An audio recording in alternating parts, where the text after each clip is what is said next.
Bangkok Civil Court dismisses activists' lawsuit against NSO Group. The Bangkok Civil Court has dismissed a lawsuit filed by activist Jatupat Bunpataraksa against NSO Group Technologies, alleging the company failed to prevent him from being targeted by its Pegasus spyware, Amnesty International reported. Jatupat, widely known as Pai Dao Din, was among approximately 30 activists and lawyers in Thailand whose phones were reportedly infected by Pegasus spyware between 2020 and 2021. Independent researchers identified the Israeli-made spyware as a tool used to target individuals who had been detained, arrested, or imprisoned for their political activism or participation in pro-democracy protests. In his lawsuit, Jatupat claimed NSO Group enabled the use of Pegasus to monitor him and other activists, violating their constitutional rights, including the right to privacy. He stated that his phone was infected 3 times between June and July 2021. Jatupat demanded 2.5 million baht in compensation, the cessation of spyware targeting, access to data extracted from his phone, and the deletion of all related information from NSO Group's databases. The court, however, dismissed the case, citing insufficient evidence to prove that Jatupat's phone had been infected by Pegasus. It stated that the forensic investigation and conclusions presented by the plaintiff lacked the necessary detail to support his claims. Amnesty International expressed concern over the court's decision, emphasizing that its own security lab had conducted extensive forensic analysis on devices worldwide, including those belonging to Thai activists, and identified Pegasus infections. In 2021, a joint investigation by Amnesty and Forbidden Stories revealed that NSO spyware had been used globally to facilitate human rights violations. NSO Group has consistently claimed that it only develops spyware for government agencies to combat crime and terrorism. The company denies allegations of misuse against activists, journalists, and human rights defenders. Pegasus spyware can extract sensitive data and activate the camera or microphone of infected devices, making it a potent surveillance tool.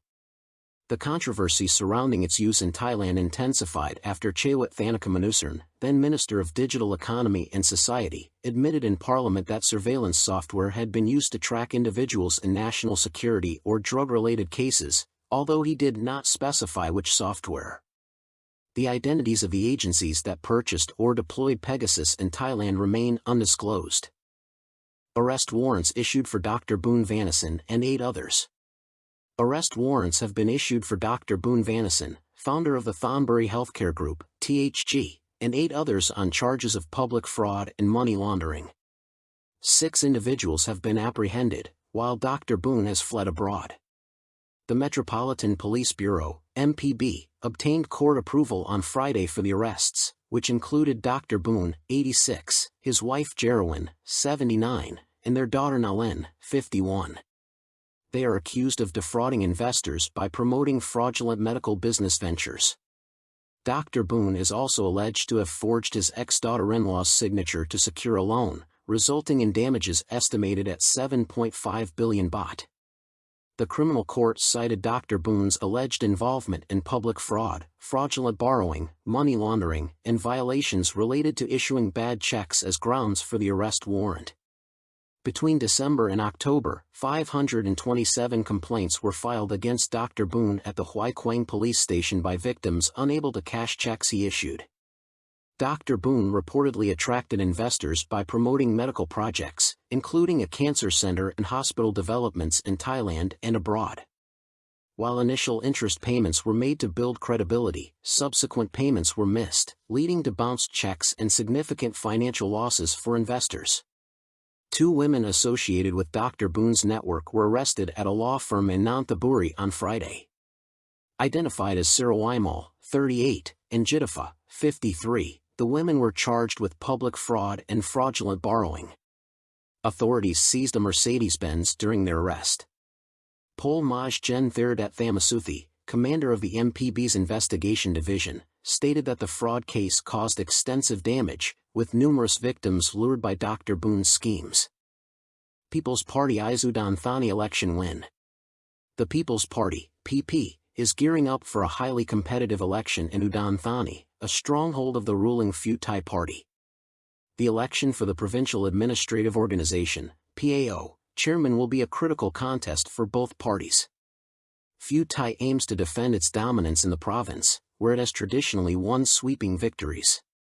However, the PP is mounting a serious challenge by fielding Kanasorn Kurarong, a seasoned politician and former PAO vice chairman. To boost his campaign, the PP has enlisted prominent figures like Thanathorn Jungawandrawankit and Petalin Jeroenrat as rally speakers. Kanasorn's main opponent, Sarawat Phetphanamporn, represents Pheu Thai. His campaign has been bolstered by support from Prime Minister Paetongtarn Shinawat and former Premier Thaksin Shinawat, who recently joined the campaign trail. Analysts suggest that Pheu Thai's once solid support base has been weakened by internal challenges and shifting allegiances. The PP, meanwhile, hopes to capitalize on its growing influence after securing a House seat in Udon Thani during last year's general election. Bangkok Council approves 14.54 billion baht for BTS debt repayment. The Bangkok Metropolitan Council has approved a 14.54 billion baht budget allocation to settle debts owed to Bangkok Mass Transit System plc, BTSC, the operator of the BTS Skytrain. The funds, drawn from the Bangkok Metropolitan Administration's, BMA, unallocated reserves, will be used to address outstanding debts related to the operation and maintenance of the BTS Green Line, as mandated by a Supreme Administrative Court ruling in July. As of November 1, the BMA's reserves for the 2025 fiscal year stood at 81.43 billion baht, with 38.3 billion baht available as unallocated funds. While this budget will alleviate some of the city's financial burdens, total liabilities amount to 40 billion baht, incurring daily interest of 7 million baht. Napapol Jirikul, a Bangkok councillor, emphasized that immediate debt repayment could save over 100 million baht in interest, which could be redirected to other development projects. The council approved the proposal with a majority vote of 37 members and formed a 24-member ad hoc committee to review the draft ordinance. The committee has 45 days to deliberate, followed by a 10-day amendment period. Governor Chadchart Sitapunt stated that findings from the National Anti-Corruption Commission, NACC, had already been considered by the Supreme Administrative Court, eliminating the need for further appeals. However, requests for detailed NACC findings were denied.